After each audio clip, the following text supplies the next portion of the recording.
বিসমিল্লাহির রহমানির রহিম। আসসালামু আলাইকুম ওয়া রাহমাতুল্লাহ। আজ আমরা জানব হযরত নূহ আলাইহিস সালাম এর জীবনের এমন একটি ঘটনা যা আমাদের ধৈর্য, দাওয়াত এবং আল্লাহর ওপর পূর্ণ আস্থা রাখতে শেখায়। হযরত নূহ আলাইহিস সালাম ছিলেন অন্যতম প্রথম রাসূল, যাকে আল্লাহ তাআলা একটি কওমের দিকে প্রেরণ করেছিলেন। সেই জাতি ছিল মূর্তি পূজায় লিপ্ত। তারা আল্লাহর একত্রে বিশ্বাস করত না। নূহ আলাইহিস সালাম একটানা 950 বছর দাওয়াত দিয়েছেন, হে আমার জাতি, তোমরা একমাত্র আল্লাহর ইবাদত করো, তিনি তোমাদের রব।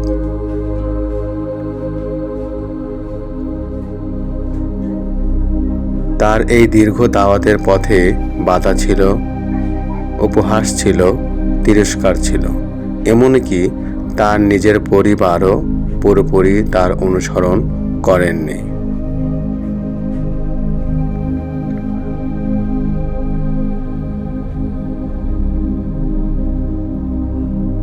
তবুও তিনি ধৈর্য হারাননি, দিন রাত দাওয়াত দিয়ে গেছেন, চুপি চুপি, প্রকাশ্যে, একা একা, দল বেঁধে। তার জীবনের সবচেয়ে কষ্টদায়ক ঘটনা কি ছিল জানেন? তার নিজের সন্তান কুফরির উপর ছিল। যখন আল্লাহর পক্ষ থেকে বন্যা শুরু হলো এবং বিশাল তরী বা নৌকা তৈরি করে তিনি বিশ্বাসীদের নিয়ে উঠলেন, তখন তিনি ছেলেকে বলেন,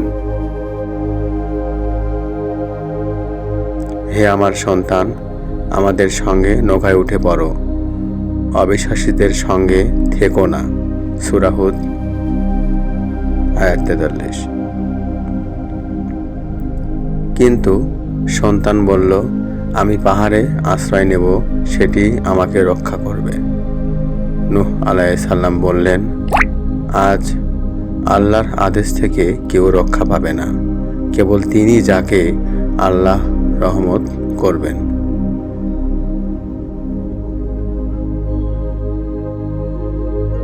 এই কথোপকথনের পরপরই ঢেউ এসে তার সন্তানকে ভাসিয়ে নিয়ে যায়। এই ঘটনা আমাদের কি শেখায়?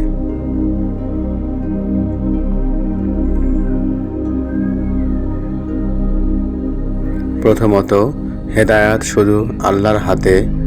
নবী হওয়া সত্ত্বেও নূহ আলাইহিস সালাম নিজের ছেলেকে ঈমান দিতে পারেননি।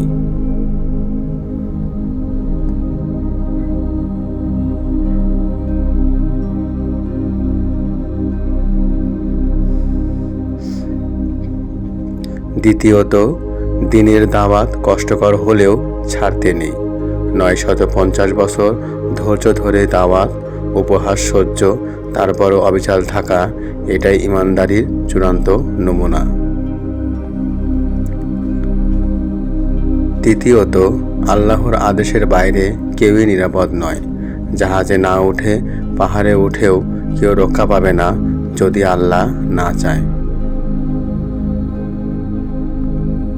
চতুর্থত, পরিবার যদি পথভ্রষ্ট হয়, নিজের দায়িত্ব পালন করতে হবে। নূহ আলাইহিস সালাম পরিবারকে ভালোবাসতেন, কিন্তু দ্বীনের প্রশ্নে আপোস করেননি।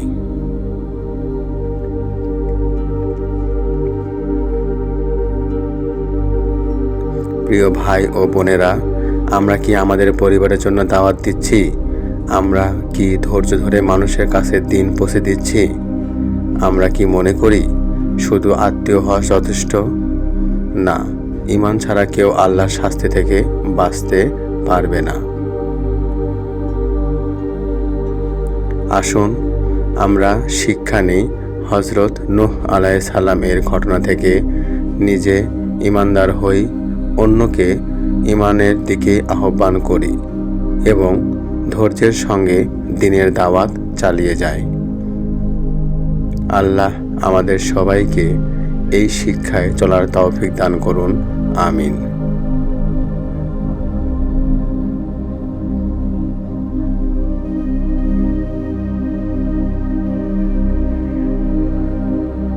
ভিডিওটি ভালো লাগলে লাইক দিন, শেয়ার করুন এবং শিরে নূর চ্যানেল সাবস্ক্রাইব করুন।